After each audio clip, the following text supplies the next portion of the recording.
Olá, amigos! Meu nome é Akira, eu sou uma pessoa preta de pele clara, tenho cabelos pretos cacheados, um pouco acima dos ombros, com uma mecha loira do lado direito. Tenho olhos castanhos, quase mel, sou uma pessoa transbinária e meus pronomes são ela dela. Oi, gente, meu nome é Mayara Lins, eu sou branca, tenho cabelo castanho longo, tenho olhos puxados e eu, juntamente com a Kira, faço parte do projeto de monitoria das disciplinas de voz do Departamento de Fonoaudiologia da UFRN. Hoje, o tema do nosso episódio são os tipos de vozes. E aí, vocês vão desenvolver uma neurose que todo fonoaudiólogo que gosta de voz acaba desenvolvendo. Vocês nunca mais vão ouvir as pessoas falando da mesma forma. Vocês vão começar a prestar atenção nas vozes das pessoas. Para iniciar o nosso papo, vamos começar falando sobre a voz neutra. Para introduzir a voz neutra, é importante que vocês saibam que é impossível que a voz seja totalmente periódica. Sempre há um nível de aperiodicidade. A voz neutra, ela é exatamente uma voz sem ruído adicional. O som da voz neutra, ele é quase periódico, é uma voz limpa. Quando eu escuto alguém que tem uma voz neutra, eu acabo percebendo que a produção dessa pessoa não existe um esforço adicional. Geralmente, a gente vê numa laringe de uma pessoa que tem uma voz neutra um fechamento glótico equilibrado, pregas vocais que se tocam o tempo inteiro, e isso acontece sem esforço, elas não se chocam, não estão se chocando ou se apertando uma contra a outra. O fechamento glótico ele é completo, não há espaços ou fendas. E, além disso, o uso das caixas de ressonância, ele acaba sendo equilibrado, ou seja, não existe compressão ou relaxamento excessivo em uma região específica. Bom, a voz neutra, ela é a queridinha do momento, é aquele negócio que a gente sempre busca, uma saúde vocal belíssima. É isso. E eu queria que você falasse um exemplo, Mayara, de uma voz neutra pra gente Eu comentar posso aqui. sim, eu posso falar sim. Existe uma pessoa no nosso departamento, que é a professora Raquel Kolbe. Ela tem uma voz neutra, né? Uma voz limpa, uma voz bem equilibrada.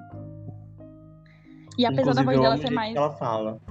Sim, é muito limpa a voz dela. E apesar dela ser mais grave, né? Condiz com a personalidade da professora Raquel. Exatamente, ela é uma mulher alta e aí, consequentemente, toda a questão anatômica vai interferir, mas é uma voz que super combina com ela, uma voz muito bonita e eu me sinto muito calma conversando com ela, porque essa é a sensação que a voz dela transmite para mim. Dando continuidade, a gente vai falar sobre vozes rugosas. Existe mais de uma voz rugosa e geralmente é aquela voz que é popularmente conhecida como rouca no geral. Mas a gente vai ver que existem outras classificações e a gente vai falar um pouquinho sobre cada uma. Vamos começar com a voz rouca, que está dentro do grupo de vozes rugosas. Essa voz, ela já não é mais chamada de rouca, tá? Porque fonologicamente esse termo ele foi mudado, né? Rouco é muito abrangente e aí a gente trata isso como rugosa. Essa voz ela vai ter um ruído, certo? E ela também vai ser associada à soprosidade. Nesse quesito, a gente vai ter um agravo dessa voz, né? Então, a gente tem uma redução da frequência e podemos ter também irregularidade na vibração das pregas vocais. É muito comum a gente encontrar uma voz rouca em laringes e em pessoas que têm lesões de massa, certo? Como nódulos, edema de Heinck, por exemplo, pólipos e outros. Um bom exemplo disso é a maravilhosa Regina Rouca, que eu acho muito icônica, e o apelido dela, eu acho que já é bem explícito, que entra muito pela característica vocal que ela tem. Então, a voz rouca, né, ao contrário da voz neutra que a gente acabou de ver, ela tem um excesso de ruído adicional. Sendo esse excesso de ruído adicional encontrado em uma frequência mais grave, né? É o que a gente costuma ver, por exemplo, no caso da Regina Rouca, né? Para além da rouquidão, né, que está dentro do grupo das vozes rugosas, nós encontramos também a voz áspera, que, ao contrário da voz rouca, ela está associada a uma frequência mais aguda. Ou seja, uma voz rouca, ela está associada a uma frequência mais baixa, a uma frequência mais grave, e a voz áspera, ela entra nesse grupo de vozes com frequência mais aguda, e aí quando eu escuto uma pessoa que tem essa voz mais rouca, parece que eu tô escutando uma lixa, assim, sabe? Entende, Akira? Uma Mais ou menos? areiazinha, né? Sim. É, É, tipo uma areia parece na voz. isso mesmo.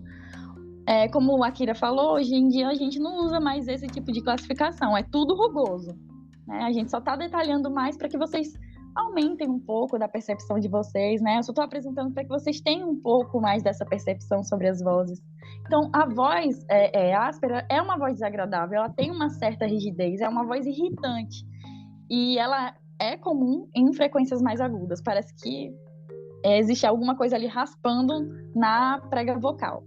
Um grande exemplo de pessoas que podem ter esse tipo de voz são as pessoas com leucoplasia, né? Pacientes que tiveram câncer e aí precisaram fazer laringectomia, retirando um lado da laringe, um lado da prega vocal. Então, é uma coisa que a prega vocal fica uma coisa vibrando, rígida, porque de um lado vibra a prega vocal e do outro vibra a estrutura que ficou, que não é mais prega vocal, sabe? Pode ser um sulco, uma cicatriz, né? Então, alguns tipos de lesão causam nas pregas vocais uma rigidez da mucosa na hora de vibrar.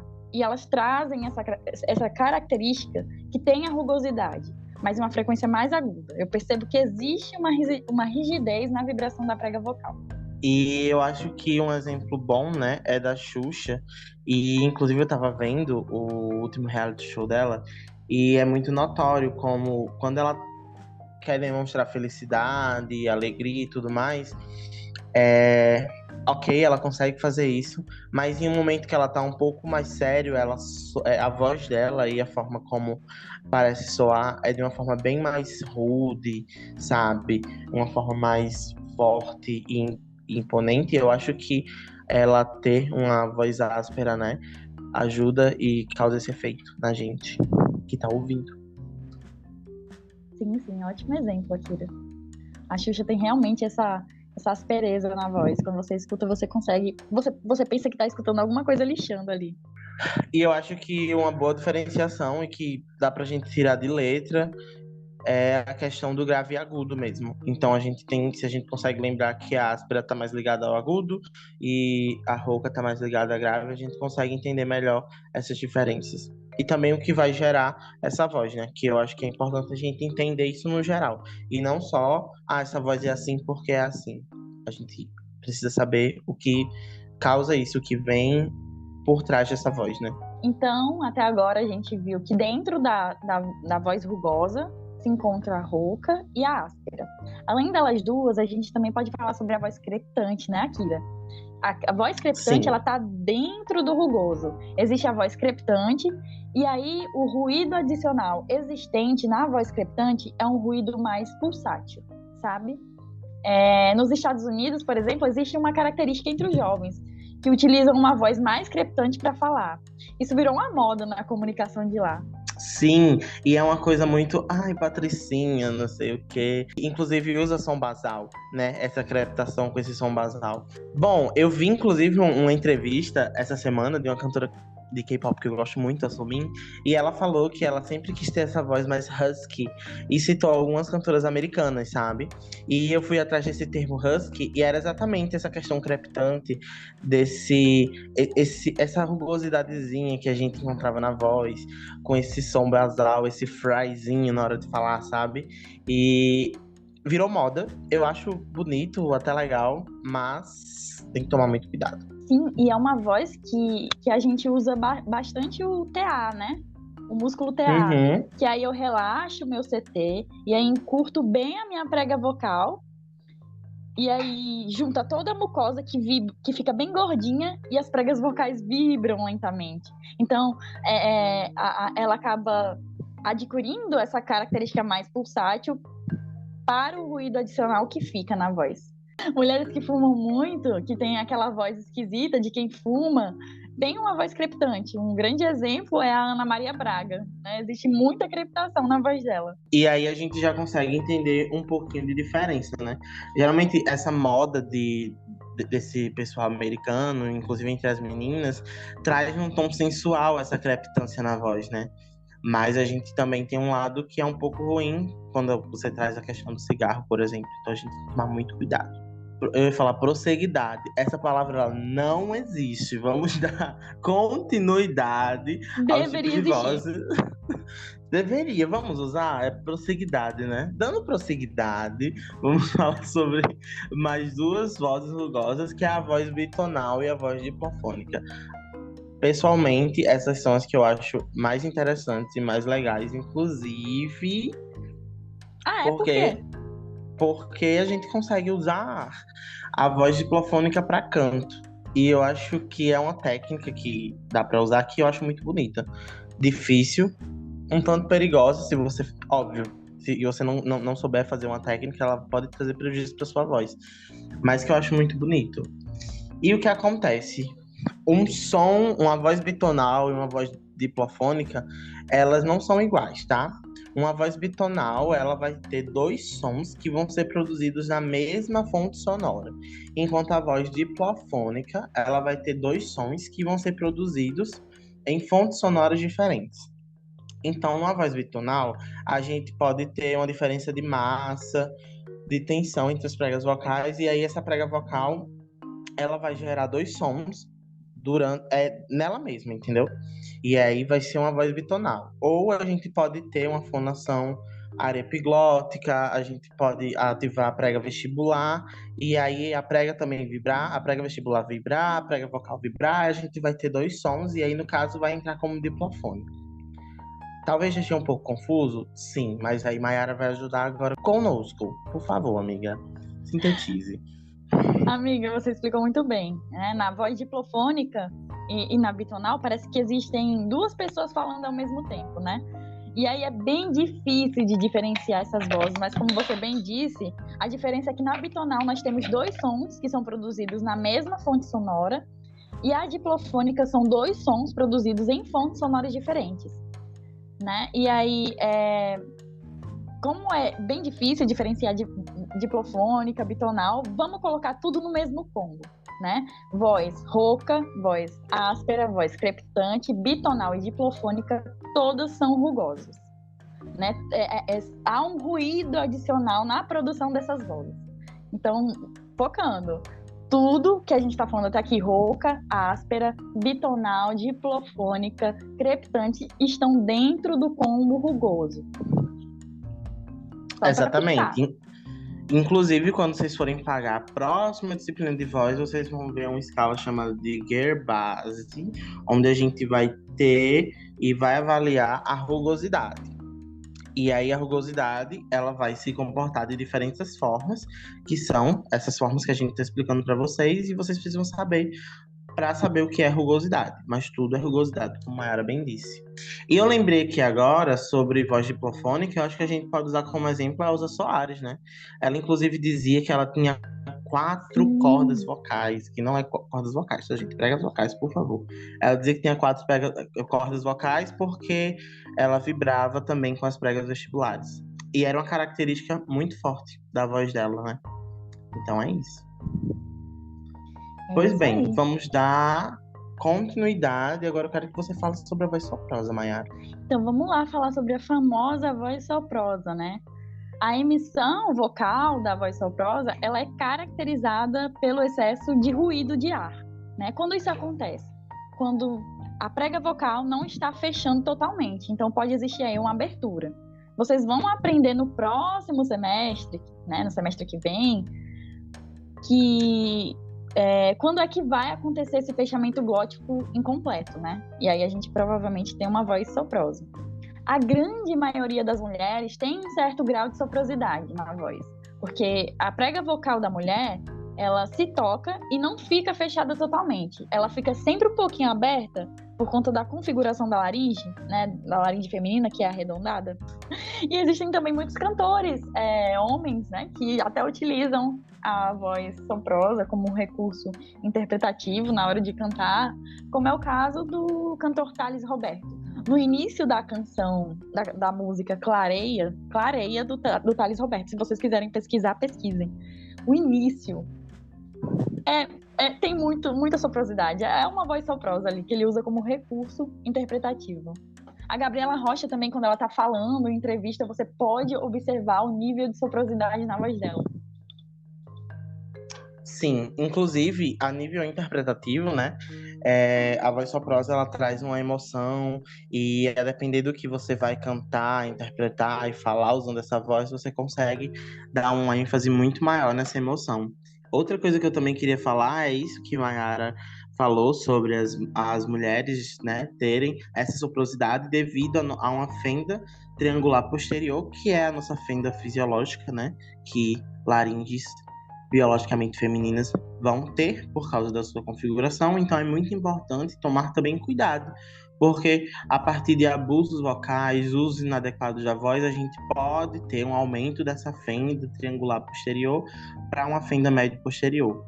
Ah, meu Deus, o que é isso? Não entendo nada. São cenas dos próximos capítulos, mas é bom a gente dar uma introduzida, tome cuidado, não faça um abuso vocal, pelo amor de Deus, a gente pede.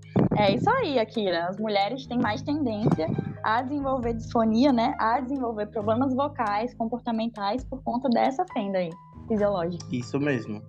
E ela vai só evoluindo. Aí vai para uma média posterior, daqui a pouco, ó, nem fechamento glótico mais vai ter. Pelo amor de Deus, gente. Vamos cuidar da nossa voz. Vamos agora para a voz sussurrada, né? Que tá aí nesse combo da voz soprosa.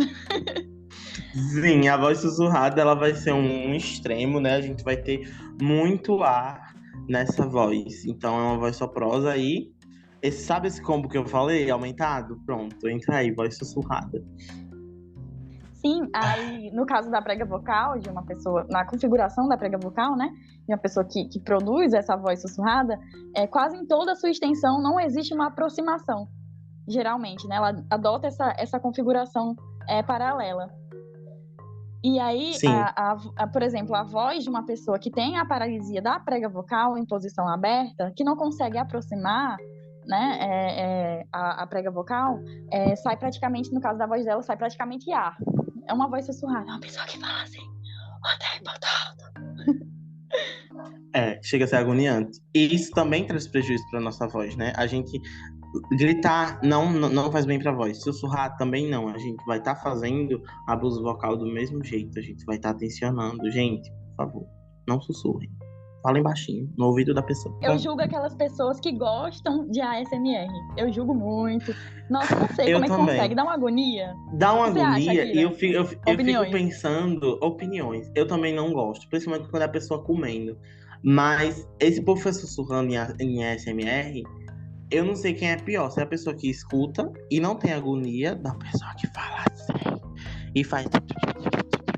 Ou da pessoa que tá fazendo o ASMR. Porque eu não dou 2 anos pra essa pessoa ter problemas vocais. Porque, gente, ainda mais na demanda que esses criadores criam, é imoral. É tipo assim, oh, meu Deus do céu, eles... meu Deus. Eu não sei nem o que dizer, não sei nem o que opinar. Eu fico só transtornada. Mas é isso, cuidado com sussurros, gente, por favor. Isso aí. Vamos para a próxima voz agora. A próxima voz que eu vou introduzir aqui, né, nesse lindo episódio, que tá maravilhoso, tá super engraçado. Tá.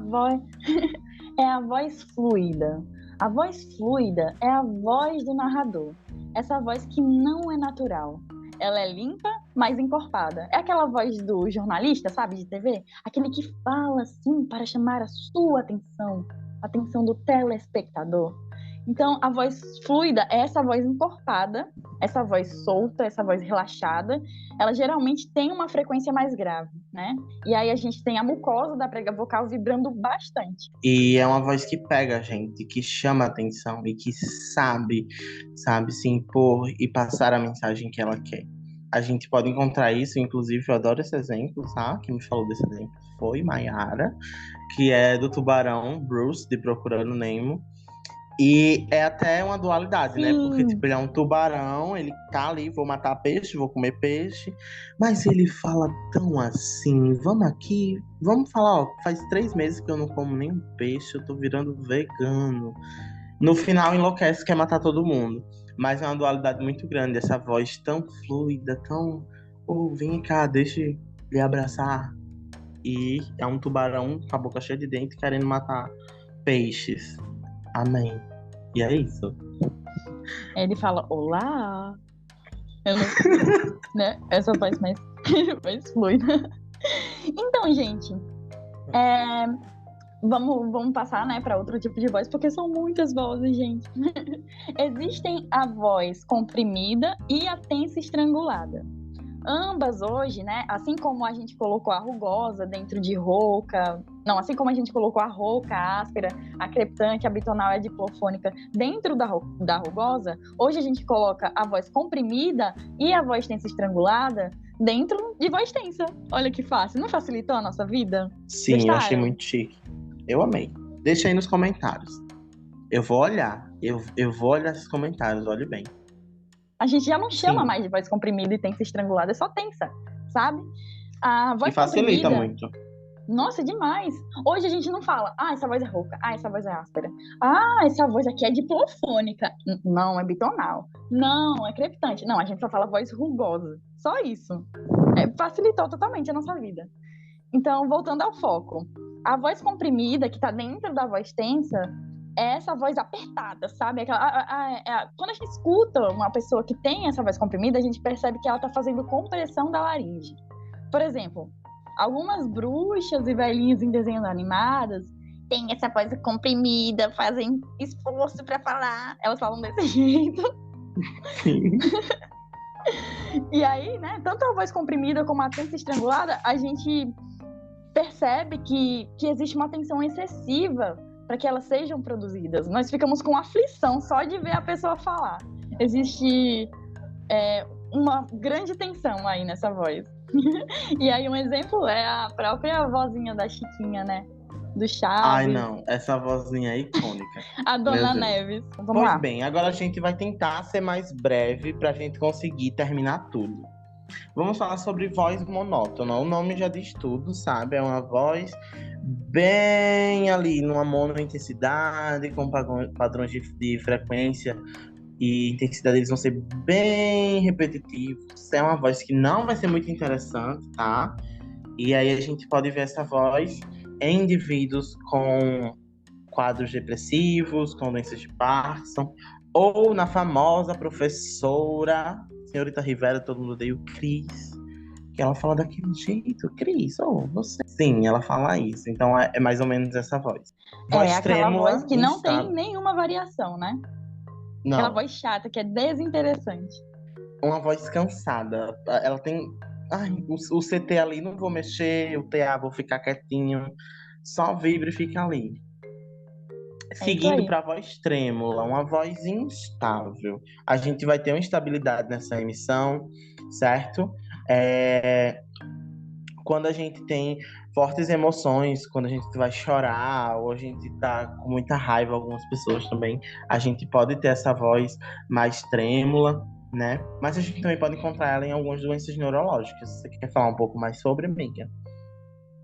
Sim, a gente pode encontrar em alterações neurológicas que afetam o controle motor de abertura e fechamento da prega vocal, né? Que abrem e fecham em momentos inadequados.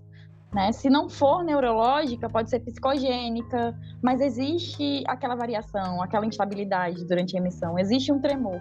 E aí, Akira, a gente nem chama mais de voz trêmula, a gente chama hoje de voz instável, né? Por Eu quê? acho que faz mais sentido, Sim, inclusive. faz mesmo. Nós não chamamos mais de trêmula porque é difícil que haja uma alteração cíclica de 4 a 8 Hz, né? Nós chamamos de voz instável apenas. Inclusive, é uma dos aspectos que a gente classifica na análise perceptiva auditiva, né? Isso mesmo, instabilidade, assim como rugosidade, soprosidade e tensão. E é isso aí. Tem mais um, né? Para o geral. Então vamos lá, para a próxima voz. A próxima voz que a gente vai falar é a voz pastosa. Essa não é nenhuma característica tanto da voz, sabe? Ela é mais fonoarticulatória. É aquela voz meio mole. A gente só descreve como uma característica da voz, como voz pastosa, porque o som fica um pouco abafado. Um exemplo, quando a gente bebe muito, né, vai naquelas festinhas, o fonarriê, o arrasta-fono, enchemos a cara, né, a gente acaba ficando aí com uma intoxicação cerebelar transitória. E aí a gente acaba adquirindo essa voz meio mole. Nós não conseguimos ter o controle motor sobre a voz, né? A prosódia, o ritmo da voz e da fala ficam alterados. E aí há uma redução dos movimentos articulatórios e uma ressonância mais abafada. Exatamente. A famosa o quê? Voz de bebo. E aí, isso aí. é isso. Mas não chamem assim, tá, gente? É voz pastosa, por favor. Bom, como eu tava falando, voz infantilizada. Eu já vi algumas vezes essa voz, inclusive em atendimento. Não de voz, de coisas. Mas bem, a gente vai ter uma voz infantilizada, ela vai ter algumas características, como por exemplo, o tom agudo, certo? A gente pode encontrar isso em pessoas de ambos os gêneros, tá? Laringe, sejam ela biologicamente masculina ou feminina, e essa origem ela pode ser psicológica ou orgânica, tá? E a voz infantilizada, ela não precisa ser uma infantilizada tipo uma pessoa super adulta que age como criança. A gente tá falando aqui da voz. Por exemplo, a Manu Gavazzi, ela tem uma voz infantilizada em determinados momentos, principalmente no início da carreira, onde ela usava mais até desses artifícios, e eu acho que ela tentou mudar isso no decorrer da carreira dela. Então a gente pode encontrar isso. Engasguei! Então a gente pode encontrar essa voz infantilizada em diversas pessoas, independentes de idade, gênero e tudo mais, tá? Sim, a gente encontra inclusive na Sandy, né? A Sandy tem aquela ressonância mais Sandy, anterior, sim. mais oral, né? São aquelas pessoas que falam assim, sabe? Que tem aquela doçura. Então, a voz infantilizada parece... Eu fico parecendo uma criança quando eu tô falando. Sim, falo assim. E aí as pessoas não me levam a sério. Sim, exatamente. E aí, a Manu Gavassi, tanto a Manu Gavassi como a Sandy, elas têm em comum o fato de serem ambas mulheres pequenas, né? Então, elas Isso possuem mesmo. laringes pequenas, as pregas vocais são menores, então tem uma frequência mais aguda para o padrão feminino, né? Elas têm uma frequência bem aguda. O próximo tipo de voz é a voz feminilizada. E aí, esse tipo de voz é uma característica específica só do homem, né? É um homem que parece que tem uma voz mais feminina. Isso é, um homem no sexo biológico, né? Um homem que tem aquela voz mais aguda, mais feminina. Assim como a próxima, que a Kira vai contar um pouquinho para vocês, né? Que é uma voz virilizada e é característica de mulheres, né? Que tem uma voz masculina. Essa voz é um pouco mais aguda, né? Ela é mais aguda daquilo que é esperado para aquele gênero, né? Gênero masculino. Então, é um homem, biologicamente, que tem uma voz mais aguda, que parece mais feminina. A gente fica, será que é um homem? Será que é uma mulher? Porque além de ter uma frequência mais aguda, fica aí no limbo entre 140 e 150 Hz, né? Que é a divisão entre o homem e a mulher. Geralmente... essa pessoa que tem, esse homem que tem essa voz mais feminilizada, ele prolonga mais as vogais, né? Ele tem um ritmo de fala. Então aí a gente fica meio na dúvida. É mulher, sabe? Até porque prolongar as vogais, ter um pitch mais agudo, são características de vozes femininas, né? E aí isso acaba gerando, de certa forma, essa confusão mesmo. Da mesma forma como você já falou sobre a voz virilizada, e aí, para existir uma voz virilizada, essa voz ela vai acontecer em mulheres, em pessoas que nasceram biologicamente, tá? Como fêmeas. Então, a gente vai ter uma voz virilizada. Um bom exemplo disso é a Nicole Pauls, inclusive icônica. E aí, essa voz virilizada, a gente tem um agravo, né, desse pitch. Então, aí, a frequência fundamental da mulher tá ali por volta de 200 Hz, mas numa pessoa que vai ter uma voz virilizada, ela vai ter essa frequência por média em volta aí de 150 a 180 Hz, tá? Isso só, como eu já falei, vai acontecer em mulheres. Então é aquela mulher que ela vai ter uma voz mais grave e com características um pouco mais socialmente vistas masculinas, vocalmente falando, tá? Tudo certo? Alguma coisa a acrescentar, minha amiga? Sim, claro. Aí pensando agora no nosso projeto, o Transvox, né? A mulher trans, ela tem mais dificuldade, porque não tem como ela retornar aquela laringe, né, com uma prega vocal menor, com menos massa, para ficar com uma frequência mais aguda. Então ela tem bem mais dificuldade para fazer os ajustes vocais. Enquanto que o homem trans, para fazer a transição de gênero, ele costuma usar alguns hormônios, né, como a testosterona, que faz com que haja um crescimento da laringe. Então a gente tem aí um crescimento da prega vocal e aí a voz fica mais grave. Então os ajustes, eles geralmente são mais fáceis nesse sentido para os homens trans. Mas isso não quer dizer, claro, que a terapia fonoaudiológica é dispensável para os homens trans. Pelo contrário, né? A voz vai muito além de um pitch. Ela é muito válida, a terapia fonoaudiológica, porque existem outras características na voz importantes e que estão além da voz grave, né? Por exemplo, no caso da voz de um homem, o que a gente observa? Não deve haver prolongamento de vogal, não deve haver ritmo maior. O homem, ele é aquela pessoa que fala mais seco. Né? Além disso, existem pessoas que param de fazer o tratamento hormonal por conta do desenvolvimento de alguma outra doença. Então, é muito importante que a terapia fonoaudiológica ela esteja inclusa nesse processo, né, de transição, porque a percepção de gênero ela vai muito além de um pitch, não é mesmo? Isso mesmo. Existe um grande senso comum de que fazer tratamento com testosterona, né, para homens trans, pessoas trans masculinas, já vai resolver todo esse quesito vocal, quando a gente sabe que na verdade não é exatamente isso, né? A voz ela vai muito além do que somente fonte. Mesmo a gente tendo um agravo desse pitch por um possível crescimento laríngeo ou um aumento de massa, né? A gente não tem ainda, inclusive isso é pouco pesquisado, a gente precisa pesquisar mais sobre isso.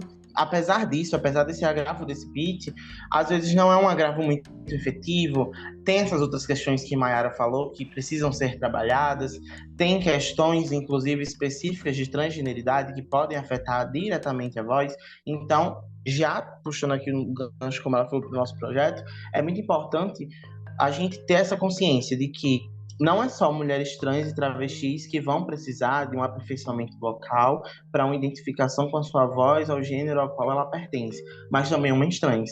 A gente tem um grande senso comum, né, na comunidade trans e tudo mais, que a testosterona resolve tudo. Eu já escutei até de uma participante nossa dizendo, para homem trans é tranquilo, né, tomou testosterona, tá tudo certo. Mas não, tem muitas outras questões e a gente precisa da terapia para trabalhar tudo isso muito bem. E é isso, puxando a sardinha pro projeto, gostei de ver. Vamos pular para a próxima voz, né? Vamos falar só um pouquinho, assim, superficialmente sobre ela, porque é uma voz que vocês vão ver muito na parte do desenvolvimento da voz, né? Que é a voz presbifônica. É a voz de um idoso, né? A voz envelhecida, que vocês também irão aprender com a professora Larissa, lá na parte do desenvolvimento da voz, como eu já falei, né? Da ontogenia, essa palavra? Eu acho que é, né? Acho que é ontogenia, é isso mesmo. É isso mesmo. É aquela voz mais fraca, né? Ela tem uma soprosidade, ela tem uma rugosidade e em alguns casos ela tem uma astenia, ou seja, uma fraqueza. A voz gutural, né? É uma voz assim que a gente não usa muito, a gente quase não usa, na verdade, dentro da fonoaudiologia.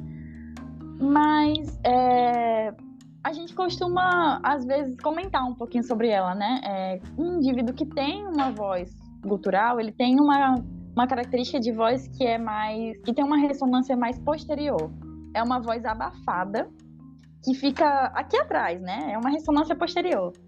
Nós não usamos tanto mais esse termo, como eu já falei, para classificar a voz, mas ele nos faz entender muita coisa, né? Um exemplo de voz gutural é o próprio Renato Russo, né?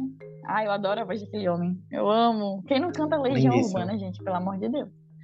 Ele tem uma voz gutural em alguns casos, né? Ele se utiliza da voz gutural como... como é que eu posso falar? Como uma Recurso característica do show. interpretativo, né? Como um recurso interpretativo. Perfeito, Akira, Chique, perfeito. chique. Agora fala pra mim sobre a voz hipernasal. Tá, vamos agora falar sobre voz hipernasal, tá? A gente vai ter hipernasal, hiponasal e voz com nasalidade mista.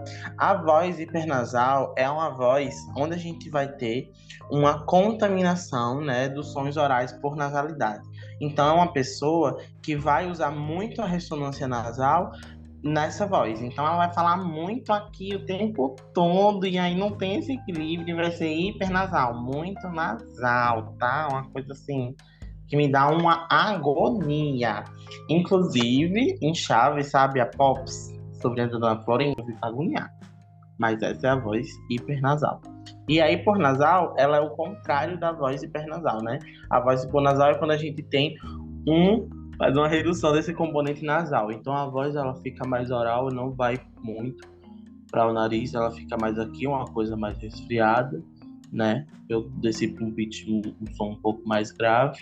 Não sei se minha amiga Mayara vai saber imitar melhor, mas a Jade Picon, ela tem uma voz assim. A hiponasal, ela é a voz do paulista, né? É uma voz hiponasal. Tem a Jade Picon, que ela fala... Gente, mas não é todo paulista, né, que tem uma voz hiponasal.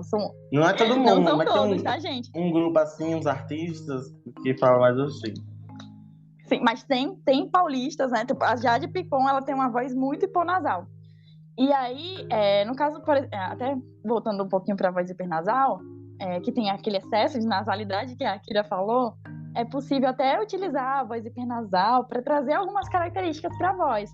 Quando a gente está falando, né, com aquele crushzinho, aquele boyzinho que a gente gosta, não é mesmo? A gente utiliza essa voz mais fofinha, com um pouco de nasalidade, para demonstrar sensualidade, né, para demonstrar carinho, né? É isso que eu queria destacar mesmo. Então é isso, gente. Eu acho que a gente tem muito termo para descrever a voz, né? O que a gente mais tem que gravar e que vocês vão usar muito daqui para frente são a voz rugosa, a soprosa, a tensa e a instável, né? A rugosa engloba, como a gente viu, a rouca, a áspera, a crepitante, a bitonal e a diplofônica. A soprosa engloba a soprosa e a sussurrada. A tensa engloba a voz comprimida e a tensa estrangulada. E aí temos a voz instável, que engloba a trêmula. Finalmente eu coloquei, a gente, né? Tanto eu como a Kira colocamos na cabeça de vocês essa neurose de ficar analisando tudo aquilo que a gente escuta. Sim, vocês vão ouvir as pessoas falando no ônibus e vai ficar analisando. Por favor, andem com uma pareia, porque é muito bom. Gente, quando vocês forem revisar esse conteúdo, pensem nessas características mais gerais, tá?